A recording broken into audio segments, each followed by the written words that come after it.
आप लोग क्या समझे थे कि मनीषवा लौट के नहीं आएगा? गलत। मनीषवा लौट के आया है और मनीषवा फिर से लड़ेगा। बैक लगते गया, पास होते गया, फिर एग्जाम दिया, दोबारा एग्जाम दिया, तिबारा एग्जाम दिया, घिंच घाच के इंजीनियरिंग मैंने पास कर लिया। हाँ, लेकिन ओरिजिनल सर्टिफिकेट है मेरे पास। अभी भी बिहारी जो है ना 40 साल पीछे है। 40 साल हम लोग पीछे हैं। तो आखिर ये विकास की रफ्तार रुक कहाँ रही है? विकास तो एकदम धड़ाधड़ हो रहा है। हाँ। लेकिन किसका हो रहा है? नेताओं का हो रहा है। पॉकेट का हो रहा है। बिहार में नेताओं का हो रहा है, उनकी संपत्तियां बढ़ रही है। लेकिन बिहार में लोगों का संपत्ति नहीं बढ़ रहा है। कि अगर कोई आपके हक का रोटी आपसे छीने तो उसके हलक में हाथ डाल के निकाल लीजिए। तो बिहारियों का हक जो है अगर कोई छीनेगा तो उसके हलक में जो है हाथ डाल के तो निकालेंगे। लेकिन जब हलक में डालेंगे तो दर्द तो होगा, और जब दर्द होगा तो लूटने वाले लोग जो है तो विरोध तो करेंगे, प्रतिकार तो करेंगे। लेकिन अब बिहारियों को यही सिखाना है कि आपके हक की रोटी अगर कोई भी मारेगा तो आप उसके हलक में डाल के अपने हिस्से की रोटी जो है छीन लो। अनपढ़ आदमी का खाली आप लोग चर्चा कीजिएगा तो कैसे होगा? हम सिविल इंजीनियर है महाराज, और वो अनपढ़ है सब। कैसे होगा? अब बताइए ना। माइक्रोन तो सुनिए, हम माइक्रोन का नाम रख रहे हैं। पूछिए तो नेतवा सबसे कि माइक्रोन क्या बनाता है। सबको तो यही सब पता है कि हाँ हमारे बाबूजी ने हई प्रकार से इतना लूटा था तो हम उनसे ज्यादा लूटेंगे। बस इतना ही पता है। मैं तो खुल के बोलता हूँ। मैं किसी से डरता हूँ क्या? मैं डरता हूँ किसी से? इन लोगों से आज मनीष कश्यप डर जाएगा तो ना जाने मेरे जैसे कितने यूट्यूबर डर जाएंगे, मजदूर डर जाएंगे, गरीब डर जाएंगे। आवाज उठाने से पहले 10 बार सोचेंगे। हम उन लोगों के वजह से नहीं डरेंगे, इन लोगों से लड़ते रहेंगे और हमेशा लड़ते रहेंगे। आज तक कितने पत्रकार के ऊपर जो है कुर्की कितने पत्रकार के घर का कुर्की किया गया। चलिए हमको पत्रकार मत मानिए, फर्क नहीं पड़ता। कितने यूट्यूबर के घर का कुर्की किया गया। क्या बिहार का सबसे बड़ा अपराधी मैं हूँ? आप बताइए कि मनीष का सबसे पहले किस व्यक्ति पे एनएसए लगा था बिहार में? जरा बताइए। हम स्वतंत्र भारत के स्वतंत्र नागरिक है, हमारे ऊपर एनएसए क्यों लगाया गया? यहाँ पे जो है क्या, अगर मेरे पिताजी के पास सपोज कीजिए मेरे पिताजी अगर विधायक होते तो क्या मैं इतना दिन जेल में होता? बिल्कुल नहीं। मैं सांसद का बेटा होता तो क्या मैं इतना दिन जेल में होता? मेरे पिताजी के पास अगर 100 करोड़ रुपया होता तो क्या मैं इतना दिन जेल में होता? नहीं होता। डिग्रिया कौ साल मिलल है? 4 साल में कि 5? ऊ ना बताए। अच्छा, परसेंटेज फर्स्ट डिवीजन से फाइनल में पास हो गए। अच्छा, ठीक बटे। हाँ, लेकिन डिग्री मिल गई रहे। जब तक तोड़ेंगे नहीं तब तक छोड़ेंगे नहीं। और भ्रष्ट लोग कान खोल के सुन लो। तुम चाहे जितना भी भ्रष्टाचार कर लो और अपने जेब को भर लो, अपने बैंक बैलेंस को भर लो, तुम्हारा सारा तिजोरी को तोड़ के जो है ना बिहार के नए निर्माण में लगा देंगे। तो नमस्कार दोस्तों, स्वागत है आप सभी का इन खबर पे। दोस्तों, साल 2023 गुजर गया, सब कोई नए साल की खुशियां मना रहा है। लेकिन साल 2023 में कई ऐसी घटनाएं हुई जो हमेशा आपके जहन में याद रहेंगी। साल 2023 में बिहार से खासकर एक नारा शुरू हुआ कि जेल का ताला टूटेगा और बिहार का बेटा निकलेगा। लेकिन साल का अंत जैसे जैसे नजदीक आया तो वो नारा बदल गया, और नारा बदला तो नारा हो गया कि जेल का ताला टूट गया और बिहार का बेटा निकल गया। जी हाँ, आप समझ ही गए होंगे कि मैं बात किसकी कर रहा हूँ। मैं बात कर रहा हूँ सन ऑफ द बिहार यानी कि मनीष कश्यप की, और वही हमारे साथ जुड़े हुए हैं। मनीष भाई, बहुत बहुत स्वागत है आपका इन खबर पर। बहुत बहुत धन्यवाद। सबसे पहले तो आपको देखकर एक ही गाना जो है हमारे जहन में याद आता है, कुछ तो लोग कहेंगे, लोगों का काम है कहना। लोगों का काम है कहना। अगर लोगों के डर से हम लोग अपने रास्तों को बदलना शुरू कर देंगे तो मंजिल बुरा मान जाएगा। तो लोगों का काम है कहना, वो कहते रहेंगे और हम अपने द्वारा बनाए हुए रास्ते पे चलते रहेंगे। बिल्कुल। अभी तक आप जो है कई सारे मंचों पे जा चुके हैं, लेकिन इस मंच पे जेल में कैसा आपका जीवन रहा, निकलने के बाद कैसा महसूस कर रहे हैं, ये नहीं होगा। सबसे पहले ये बताइए, क्या होगा? एकदम बवाल होई, गर्दा होई। कौन सी गर्दा करे रउआ बताइए? गर्दा हुए होई कि आखिरी वीडियो का शुरुआत कब भइल, कैसे कॉलेज का पढ़ाई लिखाई भइल? देखिए, कॉलेज में जब रहनी तब हम वीडियो बनावत रहनी, छोट वीडियो बनावत रहनी। लेकिन एक्चुअल में वीडियो के शुरुआत जो बिहार में मैं एक बार आया था, मेरा ड्राइविंग लाइसेंस खो गया था, तो मैं डीटीओ जो जिला परिवहन कार्यालय जो होता है वहाँ पे जाके जो है मैंने वीडियो बनाया था। बिल्कुल। उस समय बिहार में खोए हुए लाइसेंस को बनवाने के लिए भी कम से कम 2000 रुपया घूस देना पड़ता है, डुप्लीकेट लाइसेंस को बनवाने के लिए। अब जरा सोचिए, तो मैंने वीडियो बनाया, लोगों ने वीडियो देखा, बोला कि सही बात है, परेशानी होती है, सही बात है, परेशानी होती है। तो ये जो YouTube की दुनिया है, जो मतलब कि यूट्यूबर, हाँ, मनीष कश्यप के यूट्यूबर बनने की कहानी है, जिसको कुछ लोग पत्रकार भी मानते हैं, तो उसकी दुनिया जो है उसी वीडियो से शुरू हुई। अच्छा, तो उसके पीछे प्रेरणा कहाँ से आई कि हाँ वीडियो बनाते हैं? मैं तो इंजीनियर हूँ, हाँ, और सिविल इंजीनियर हूँ। हाँ, बड़ी मुश्किल से जो है इंजीनियरिंग कंप्लीट हुआ। आपको पता है कि अरे 40 पेपर, उसके बाद से प्रैक्टिकल, बैक लागल कि ना है? बहुत बैक लगा। मैथ में M1 M2 M3 में बैक लगा। तो एकदम बीटेक वाला लोग के घबराए कि नहीं थे? M1 M2 M3 में बैक लगा। उसके अलावा जो है स्ट्रक्चर में बैक लगा, ठीक है, जियो टेक्नोलॉजी में बैक लगा, तो बहुत सारे सब्जेक्टों में बैक लगते रहा, लेकिन प्रैक्टिकली नॉलेज मुझे बहुत बढ़िया था। बिल्कुल। तो एडवांस सर्वे हो, ये सब चीज़ों का, कॉन्क्रीट टेक्नोलॉजी हो, ये सब चीज़ों का नॉलेज मुझे अच्छा था। तो बैक लगते गया, पास होते गया, फिर एग्जाम दिया, दोबारा एग्जाम दिया, तिबारा एग्जाम दिया, घिंच घाच के इंजीनियरिंग मैंने पास कर लिया। हाँ, लेकिन ओरिजिनल सर्टिफिकेट है मेरे पास। ओरिजिनल बना? हाँ, पूना यूनिवर्सिटी से। नहीं तो फिर होगा कि नहीं, पूना यूनिवर्सिटी से ओरिजिनल सर्टिफिकेट है। रासोनी कॉलेज में मैं पढ़ता था, GS Raisoni college of engineering and management से मैंने पढ़ाई की है।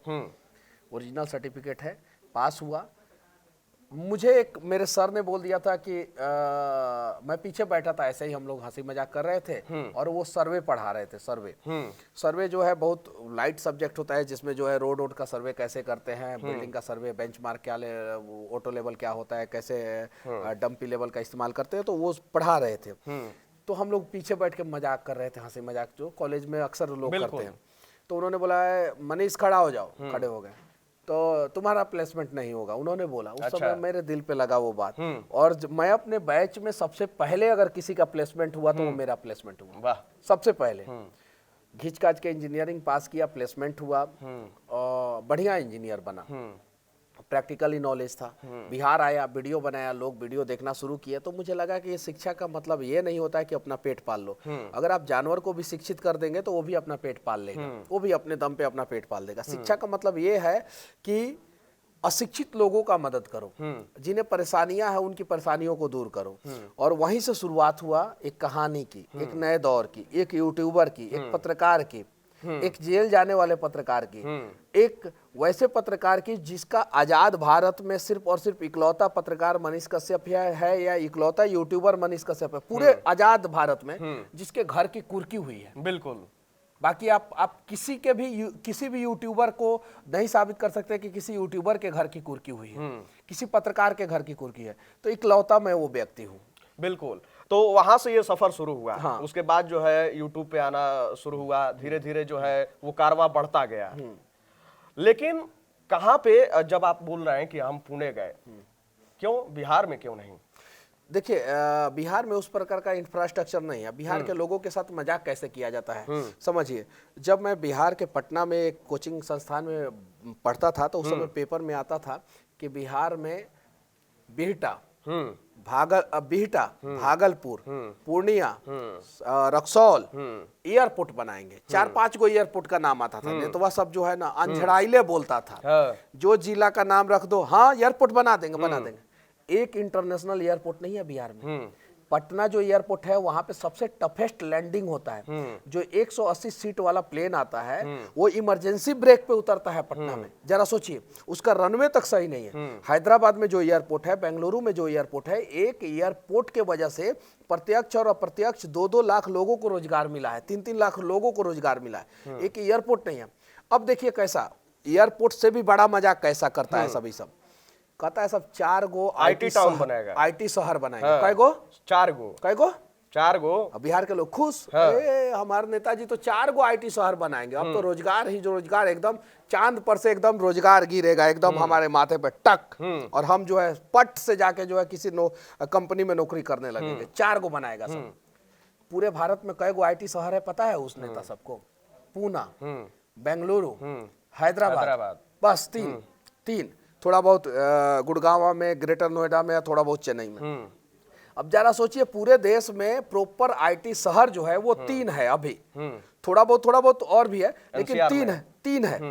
एक पूना, बेंगलुरु और हैदराबाद, और 4 गो तो बिहार में बना रहा है सब, और पिछले 40 साल से बना रहा है सब, और एक गो IT शहर का न्यू नहीं डाल। देखिए बिहार में अगर एक नया शहर बना होता, आप हैदराबाद का एग्जाम्पल तेलंगाना के लोग दे सकते हैं, महाराष्ट्र के लोग पुणे और मुंबई का एग्जाम्पल दे सकते हैं, तमिलनाडु के लोग चेन्नई का एग्जाम्पल दे सकते हैं, गुजरात के लोग अहमदाबाद और सूरत का एग्जाम्पल दे सकते हैं, राजस्थान के लोग जयपुर का एग्जाम्पल दे सकते हैं, पंजाब के लोग लुधियाना का एग्जाम्पल दे सकते हैं, चंडीगढ़ का एग्जाम्पल दे सकते हैं, यूपी के लोग नोएडा का, ग्रेटर नोएडा का एग्जाम्पल दे सकते हैं, लखनऊ भी ठीक ठाक हो गया है, बंगाल के लोग कोलकाता और सिलीगुड़ी का एग्जाम्पल दे सकते हैं, झारखंड के लोग रांची का एग्जाम्पल दे सकते हैं, उड़ीसा के लोग भुवनेश्वर का एग्जाम्पल दे सकते हैं। बिहार में एक आधुनिक शहर बना क्या है इस 40 साल के अंदर?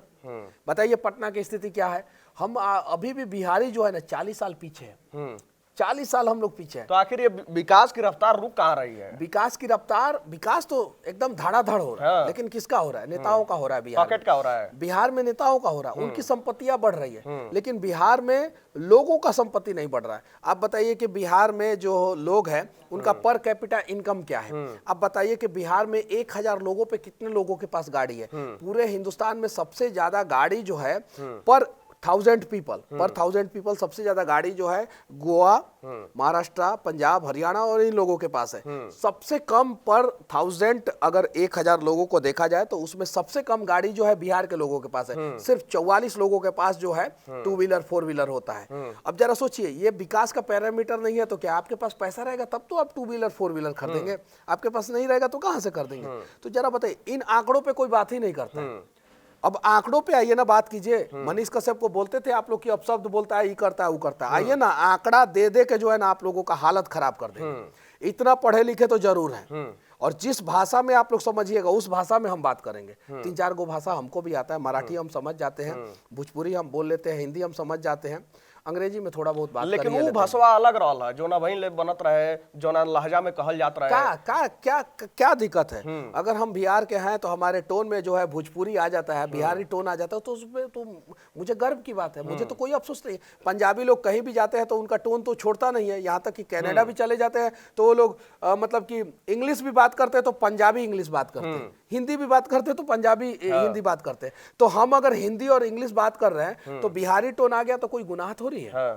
कई लोग बिहार का मिलेला तो कहेला कि रेलाइज शब्द जो सुनले बड़ा लोग है ना, ओकर निजात मनीष कश्यप कैले बना ना, ऐसा बात नहीं है। रेलाई शब्द कहीं ना कहीं से आइले हुई, लेकिन हाँ एकरा के फेमस थोड़ा बहुत हम जरूर कहीं।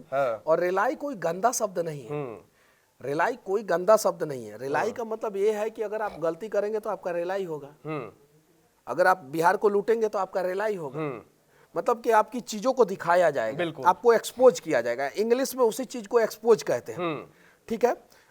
एजेंट है, मान लीजिए कि हम बोल दिए कि आप एजेंट है, अरे बाप रे बाप, हमको अंग्रेजी में बोल दिया एजेंट है, अब बोल दिया अरे भाई तुम तो दलाल हो, तो आपको बुरा लग गया। ये चीज है, तो वही चीज है रेलाई। रेलाई मतलब कि एक्सपोज किया जाएगा, जो भी गलत करेगा उसको एक्सपोज किया जाएगा। बिहार में तो डिप्टी सीएम कहते हैं 20 लाख नौकरी की बात करते हैं, दे दे। बिहार में अभी 2 करोड़ लोगों को नौकरी देने की जरूरत है। बिहार का जनसंख्या 13 करोड़ 80 लाख है। 2 करोड़ लोगों को नौकरी मिलेगा तब जाके बिहार का पलायन रुकेगा। बिहार में सिर्फ और सिर्फ सरकारी नौकरी पैदा करके जो है हम लोग जो है सभी बिहारी को नौकरी नहीं दे सकते। लेकिन आज भी बिहार में जो है 50% सरकारी डिपार्टमेंट में सीटें खाली है, तो बिहार सरकार का ये फर्ज बनता है कि हर एक डिपार्टमेंट में जो वैकेंसियां खाली है उसको कंप्लीट करे। साथ ही साथ जो है जो MNC कंपनी है, मल्टीनेशनल कंपनी है, उसको बिहार में बुलाए, इन्वेस्टमेंट कराए उससे। जैसे माइक्रोन शुरुआत हुई नहीं, वो माइक्रोन है, माइक्रोन सेमीकंडक्टर बनाती है, स्नैपड्रैगन है, इंटेल है, IBM है, माइक्रोसॉफ्ट है, गूगल है, ऐसी कंपनियां, फेसबुक है, टेस्ला मोटर है, ऐसी कंपनियां जो है बिहार में आए, फॉक्सवैगन है, ठीक है, BMW है, ऐसी कंपनियां बिहार में आए, बिहार में इन्वेस्टमेंट करें, तब जाके बिहार के लोगों को रोजगार मिलेगा। वरना जो है बिहार से पलायन कभी भी नहीं रुक सकता है।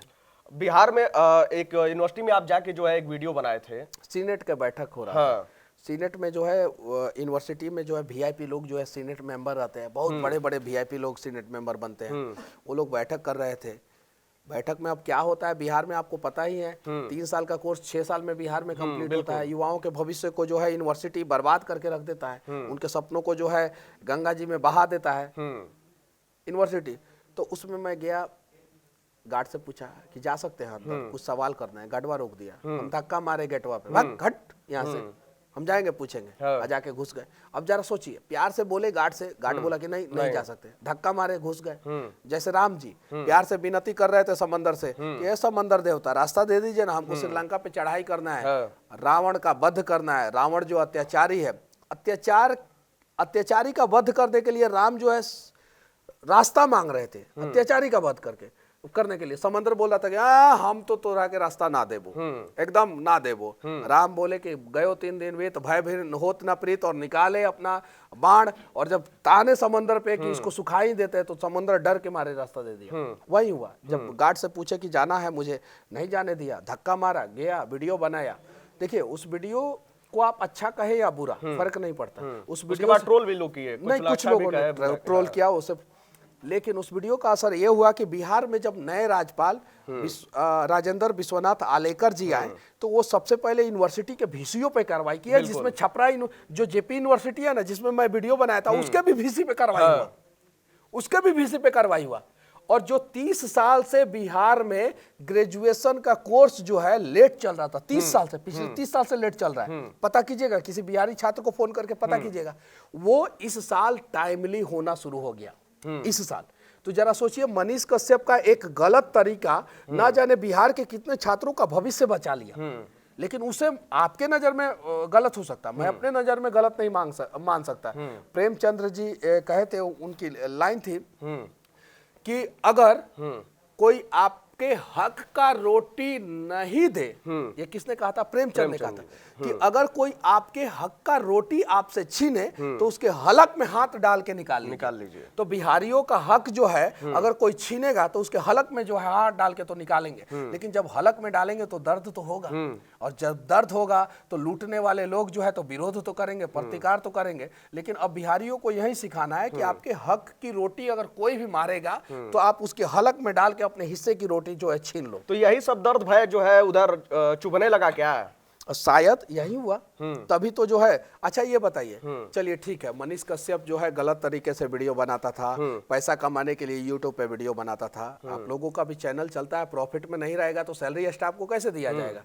बड़े बड़े चैनलों पे ऐड आता है, बहुत सारा ऐड आता है। चलिए ठीक है, मनीष कश्यप यूट्यूब पे व्यू के लिए, आप भी तो टीआरपी के लिए काम करते हैं। टीआरपी जब मिलेगा तब ना आप जिस मुद्दे पे बात किया उस मुद्दे का समाधान होगा। जब मुझे व्यू मिलेगा तब ना जो है मेरी बातें दूर तक पहुंचेगी, तब ना मैंने बहुत सारे स्टाफ को जॉब दिया है, उसको सैलरी दे पाऊंगा। तो जरा बताइए, आप जो कर रहे हैं वही चीजें मैं कर रहा हूँ, बड़ा बड़ा जो चैनल कर रहा है वही चीजें मैं कर रहा हूँ, तो मैं गलत हो गया, आप लोग सही हो गए? इस पे भी बहुत सारे लोग सवाल करते हैं। लेकिन कमाल की बात यह है कि मेरे पास जो है एक 8 मिलियन का चैनल है, और 4 चैनल जो है और भी मिलियन, मतलब कि जिसका गोल्डन प्ले बटन आ चुका है। टोटल 5 गोल्डन प्ले बटन है और 8 के आसपास सिल्वर प्ले बटन है। मैं अपने नाम पे 1-2 फ्लैट तो खरीद ही सकता था। पटना में 4 फ्लैट, इतना तो औकात हो ही गया कि 4 फ्लैट खरीद सकता था। मैं आज भी पटना में भाड़े के फ्लैट में रहता हूँ।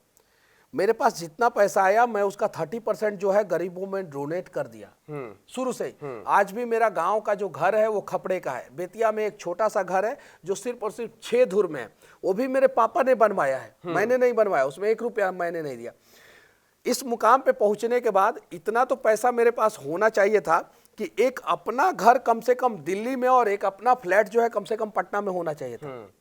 मैं जितना भी मेरा जो भी अगर 1 पैसा भी मुझे आता है तो वो बिहार के मजदूर और गरीब जो लोग जो है मेरा वीडियो देखते हैं उनके वजह से आता है, और जो भी आता है मैं उन्हीं में डोनेट करने का प्रयास करता हूं और एक नया संदेश देने का प्रयास करता हूं। बात कहाँ बिगड़ गई जो इतना बड़ा इसको मुद्दा बना दिया गया है और इस तरीके के आरोप एफआईआर पे एफआईआर लगा दिए गए? देखिए, धनानंद का आपने नाम सुना होगा, 9 भाई बहन थे, ठीक है, मगध नरेश जिनसे सिकंदर भी डरता था, अपने 8 भाई बहन का हत्या किए, अपने पिताजी का हत्या किए, राजा के बेटा थे, सिंहासन पे बैठे और जनता पे अत्याचार करना शुरू किए।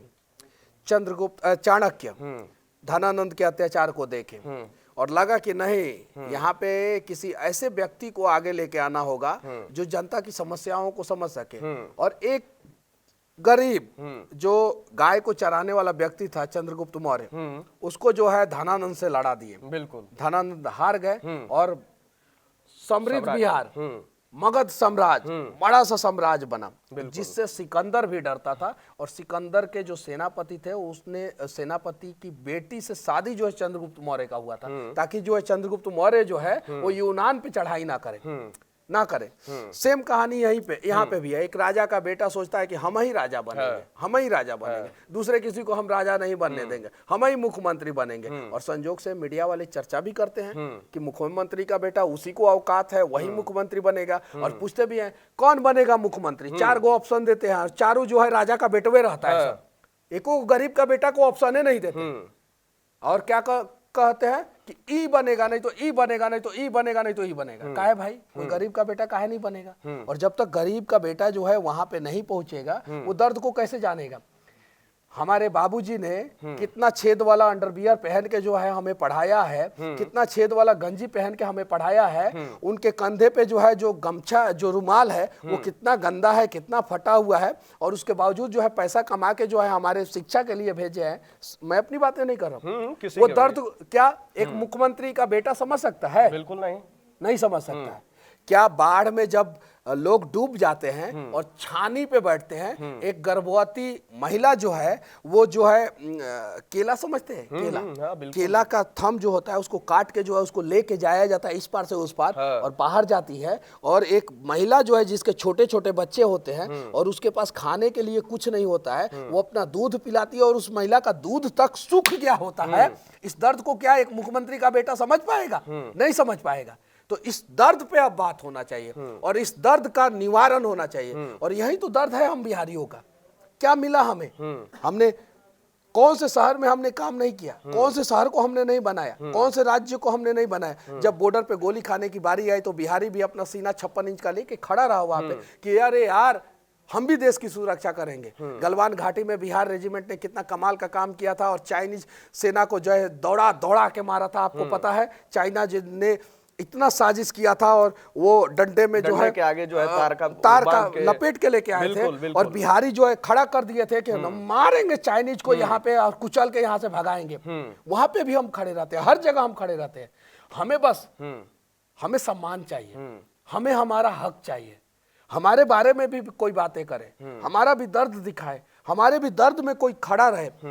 जब केरल में बाढ़ आता है तो हम डोनेट करते हैं और वहां के लोगों का भी मदद होना चाहिए। तमिलनाडु में, चेन्नई में बाढ़ आता है तो हम लोग करते हैं, महाराष्ट्र में बाढ़ आता है या दूसरी जगह पे हम तो आवाज उठाते हैं। बिहार का तो दुर्भाग्य है कि बिहार की कहानी में बाढ़ की कहानी एकदम अगर नहीं हो तो बिहार की कहानी अधूरी हो जाएगी। बिहार में जब बाढ़ आता है तो क्या चर्चा होता है? कुछ नहीं चर्चा होता है। 2-4 दिन कुछ चैनलों पे दिखाया जाएगा, उसके बाद से भूल जाया जाएगा। उसका समाधान कौन ढूंढेगा? उसका समाधान क्यों नहीं ढूंढा जा रहा है? नदियों को नदियों से जोड़ा क्यों नहीं जा रहा? दक्षिण बिहार जो है पूरा हिस्सा जो है सूखा हुआ है, उत्तर बिहार पूरा बाढ़ से परेशान है। उत्तर बिहार के पानी को जो है वाटर लिफ्ट करके जो है दक्षिण बिहार में क्यों नहीं पहुंचाया जा रहा? जो नर्मदा नदी जो एमपी से निकलती है, एमपी से निकल के जो है पूरा गुजरात को पानी देते हुए जहां पे वो समंदर में मिलती है, जस्ट उसके पहले से एक कैनल बनाया गया और पूरे गुजरात में पानी पहुंचाते हुए 47 किलोमीटर अंदर राजस्थान में घुसा दिया गया। उससे ज्यादा पानी है गंगा में, उससे ज्यादा पानी है कोसी में, बागमती में, गंडक में। वो सारी पानी को जो है अगर दक्षिण बिहार में पहुंचा दिया जाए, झारखंड में पहुंचा दिया जाए, तो जो आधा बिहार सूखा का समस्या का सामना करता है और आधा बिहार में बाढ़ आता है। तो आखिर ये होता क्यों नहीं है? क्योंकि योजनाओं से अनपढ़ आदमी का खाली आप लोग चर्चा कीजिएगा तो कैसे होगा? हम सिविल इंजीनियर है महाराज और वो अनपढ़ है सब, कैसे होगा? अब बताइए ना, माइक्रोन तो सुनिए, हम माइक्रोन का नाम रख रहे हैं, पूछिए तो नेतवा सबसे कि माइक्रोन क्या बनाता है, वो सबको पता है। हम स्नैपड्रैगन का नाम रख रहे हैं, वो सबको पता है। आईबीएम क्या करता है, इंटेल क्या करता है, इंटेल क्या बनाता है, वो सबको पता है। कौन सा जनरेशन का लैपटॉप चल रहा है अभी, वो सबको पता है? नहीं पता। वो सबको तो यही सब पता है कि हाँ हमारे बाबूजी ने हई प्रकार से इतना लूटा था तो हम उनसे ज्यादा लूटेंगे, बस इतना ही पता है। तो इसलिए बिहार का विकास नहीं हो पा रहा है और जाति के आग में बिहार को जला दिया जा रहा है। जातीय जनगणना तो हो गया ना बिहार में, अब विकास करो भाई, हर जाति का विकास करो। लेकिन करेंगे ये लोग नहीं, फिर से कुछ नहीं तो कुछ उल्टा सीधा ये वो दिस दैट करेंगे। अच्छा, अब आप कह रहे हैं कि जो है इन लोगों को यही आता है, तो अभी तो इस समय चर्चा भी चल रही है कि ये सरकार गिर जाएगी और मुख्यमंत्री जो है कह रहे हैं नीतीश कुमार के मुख्यमंत्री तेजस्वी यादव बनेंगे। देखिए तो फिर भविष्य के गर्त में बहुत सारे सवाल का जवाब आपको मिल जाएगा। और भविष्य में क्या होगा आपको देखने को मिलेगा। वर्तमान समय में सरकार तो हिली हुई है ना। हाँ। हिली है ना, हिली तो है, तो बात तो आपकी वो भी याद आती है। ठीक है, देखिए क्या होता है, 6 महीने वाली। देखिए क्या होता है। लोकसभा चुनाव से पहले या लोकसभा चुनाव के बाद गिरना तो तय है। यानी कुछ संदेश दे रहे हैं आप। मैं तो खुल के बोलता हूँ, मैं किसी से डरता हूँ क्या? मैं डरता हूँ किसी से? इन लोगों से आज मनीष कश्यप डर जाएगा तो ना जाने मेरे जैसे कितने यूट्यूबर डर जाएंगे, मजदूर डर जाएंगे, गरीब डर जाएंगे, आवाज उठाने से पहले 10 बार सोचेंगे। हम उन लोगों के वजह से नहीं डरेंगे, इन लोगों से लड़ते रहेंगे और हमेशा लड़ते रहेंगे। आप जो है चाइना से लड़ाई का जिक्र किए हैं, आप कई वीडियो में इस बात को भी कहते आ रहे हैं कि जो आपका गांव वाला घर है आपके दादाजी ने बनवाया था, 4 बीघे की जमीन जो है, 4 बीघा जमीन जो है भारत सरकार ने मेरे दादाजी को दिया था। वो जमीन भी मैं इस बार जा रहा हूँ बिहार, तो वो जमीन भी मैं दिखाऊंगा। मेरे क्षेत्र में सभी लोग जानते हैं कि रामसागर तिवारी मेरे दादाजी का नाम है। उनको जो है भारत सरकार ने चीन के युद्ध के दौरान जो है वो जब आर्मी में थे तो उनको 4 बीघा जमीन मिला था। तो इस चीज को भी आप बार बार दिखा रहे हैं कि आखिर हमारी गलती थी तो हमारे ऊपर कार्रवाई हुई होती, हमारे स्टाफ के साथ। नहीं, हमारे मैं आपसे पूछना चाहता हूं कि आप बताइए कि आजाद भारत 1947 रात के 12 बजे 15 अगस्त को आजाद हो गया भारत। उस समय से लेके आज जो है 2 जनवरी है, आज तक कितने पत्रकार के ऊपर जो है कुर्की कितने पत्रकार के घर का कुर्की किया गया? चलिए हमको पत्रकार मत मानिए, फर्क नहीं पड़ता। कितने यूट्यूबर के घर का कुर्की किया गया? क्या बिहार का सबसे बड़ा अपराधी मैं हूँ? आप बताइए कि मनीष कश्यप से पहले किस व्यक्ति पे एनएसए लगा था बिहार में? आपको भी नहीं पता। यहाँ तक कि गूगल से पूछता हूँ तो नहीं पता है। जब बिहार और झारखंड एक में था तो इंदिरा गांधी ने 1980 में ए.के. रॉय जो थे उनके ऊपर एनएसए लगाया। 1977 से पहले एनएसए का नाम था Misa, maintenance of internal security act. Misa के तहत इंदिरा गांधी जो है मीसा का गलत इस्तेमाल करके अनेकों नेता को जेल में भेजी थी, अनेकों नेता को। जब जनसंघ का सरकार आया 1977 के बाद 1980 तक 3 साल सरकार चला तो एनएसए हटा दिया गया, मीसा हटा दिया गया, मीसा हटा दिया गया। फिर इंदिरा गांधी का सरकार 1980 में आया तो उस मीसा का नाम बदल के एनएसए कर दिया गया, नेशनल सिक्योरिटी एक्ट। इतना बड़ा एक्ट मेरे ऊपर लगा दिया गया, जरा सोचिए। मैं क्या AK-47 लेके किसी को धड़धड़ाया था क्या? मैंने किसी का हत्या किया था क्या? ऐसा क्यों हुआ मेरे साथ? तो इस पूरे जेल 9 महीने आप रहे तो उस दौरान पढ़ाई लिखाई भी आप बहुत किए। तो कौन कौन सी ऐसी चीजें थी जो आपको नई चीजें सीखने को मिली? क्या आपने पढ़ा? एक हरिशंकर परसाई राइटर है, आप लोग उनका किताब पढ़िएगा, भीगता हुआ गणतंत्र एक किताब का नाम है उनके किताब का। सरकार पे कटाक्ष करने वाले राइटर में से एक है। उन्होंने लिखा था अपने किताब में कि जो दिल्ली में लाल किला में जो परेड होता है उसमें और 15 अगस्त का भाषण होता है उसमें वो 5-6 बार गए थे। तो 5-6 बार गए थे तो हर बार जो है देखते थे कि 15 अगस्त के समय में बारिश आ रहा है और 26 जनवरी के समय में ठंडा है। तो उन्होंने लिखा था भीगता हुआ गणतंत्र और ठिठुरता हुआ भीगता हुआ स्वतंत्रता और ठिठुरता हुआ गणतंत्र। मतलब कि स्वतंत्रता हमारी भीग रही है और गणतंत्र हमारा ठिठुर रहा है। जरा बताइए, हम स्वतंत्र भारत के स्वतंत्र नागरिक है, हमारे ऊपर एनएसए क्यों लगाया गया? यहाँ पे जो है क्या, अगर मेरे पिताजी के पास सपोज कीजिए मेरे पिताजी अगर विधायक होते तो क्या मैं इतना दिन जेल में होता? बिल्कुल नहीं। मैं सांसद का बेटा होता तो क्या मैं इतना दिन जेल में होता? मेरे पिताजी के पास अगर 100 करोड़ रुपया होता तो क्या मैं इतना दिन जेल में होता? नहीं होता। तो यही तो ठिठुरता हुआ गणतंत्र है।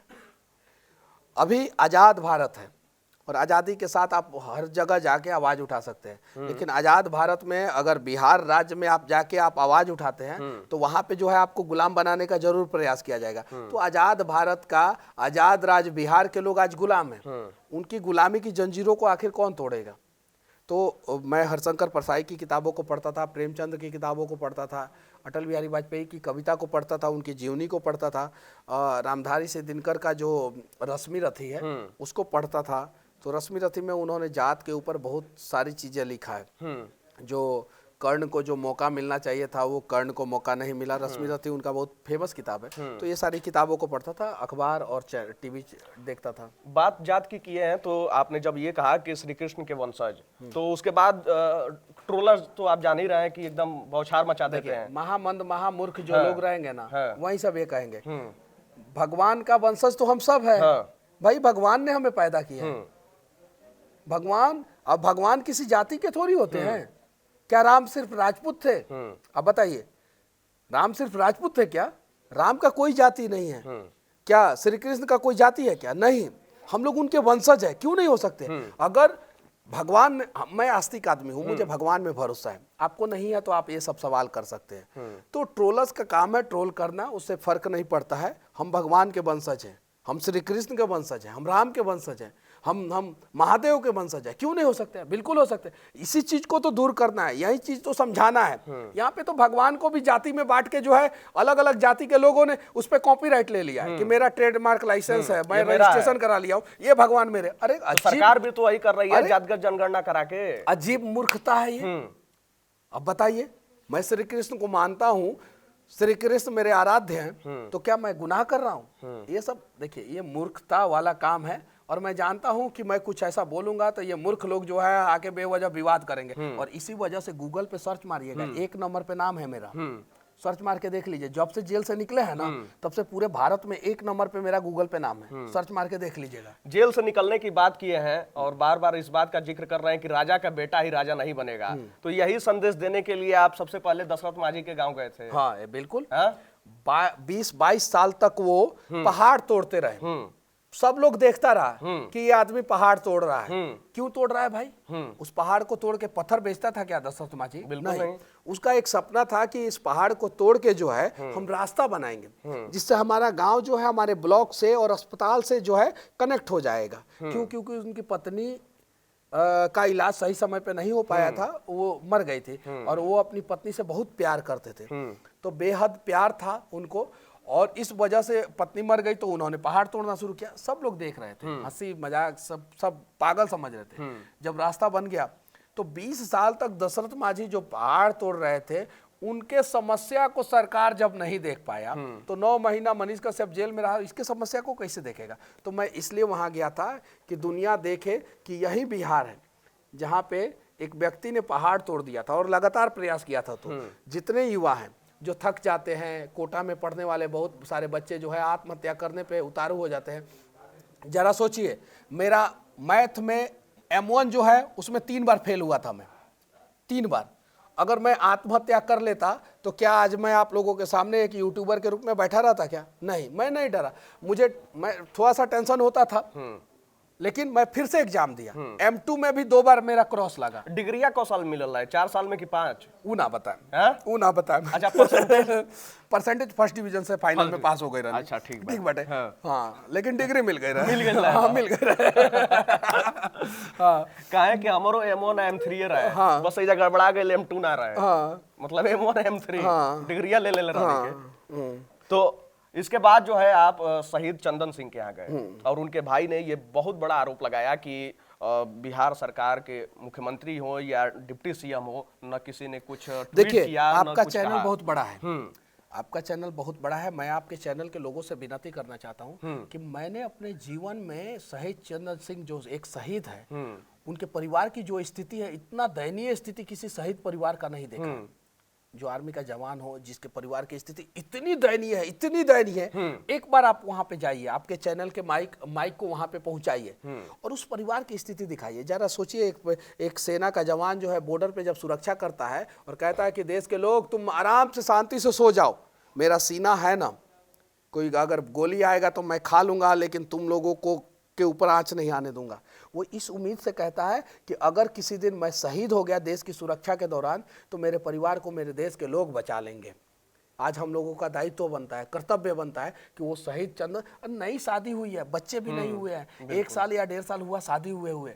अब जरा बताइए, उसकी पत्नी जब रो रही थी ना और मुझे देख रही थी तो मुझे लगा कि मैं कुछ कर दूं, लेकिन मेरा अकाउंट सब फ्रीज है, सारा बंद है। मैंने बोला कि जिस दिन मेरा अकाउंट खुलेगा, जिस दिन मैं 1 लाख रुपया जो है मैं अपने खाते से आपको ट्रांसफर करूंगा।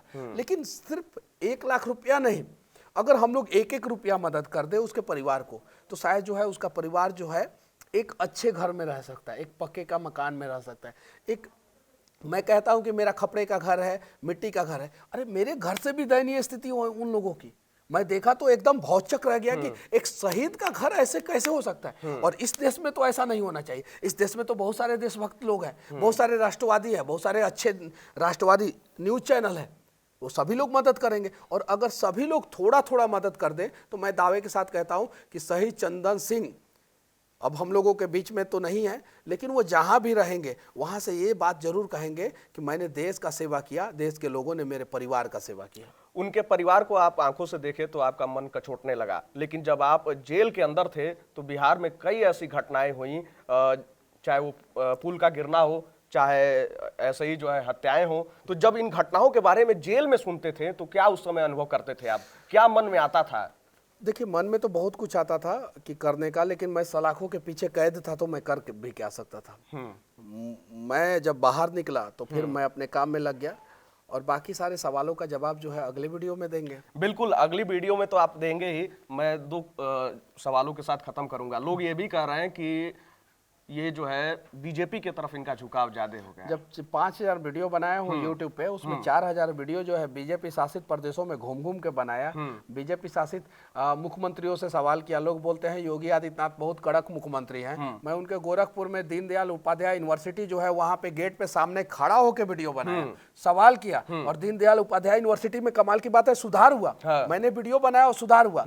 वहां पे एक शराब फैक्ट्री है जो पानी जो है जमीन में डाल देती है, और जिसके वजह से लोगों को पीने में दिक्कत होता है, वो मतलब कि शराब वाला पानी जो है चापाकल में आ जाता है, वो वीडियो बनाया। योगी आदित्यनाथ के संसदीय क्षेत्र में और विधानसभा क्षेत्र में मैंने वीडियो बनाया। कानपुर के घटना पे जो नहीं, जाति का जिक्र देखिए, हम अपने टीआरपी के लिए ये ना करें, वो किसी का भी घर होता नहीं, उस संज्ञा के साथ जो है वो किया गया था। कानपुर कांड की मैंने दिखाया, उस घटना को दिखाया मैंने। मोरबी में जब पुल गिर गया तो आपके चैनल से पहले मनीष कश्यप पहुंचा था, सवाल किया था नितिन गडकरी के मंत्रालय से सवाल। उस समय मैं अच्छा था और आज मैं बुरा हो गया हूं। ऐसे क्यों?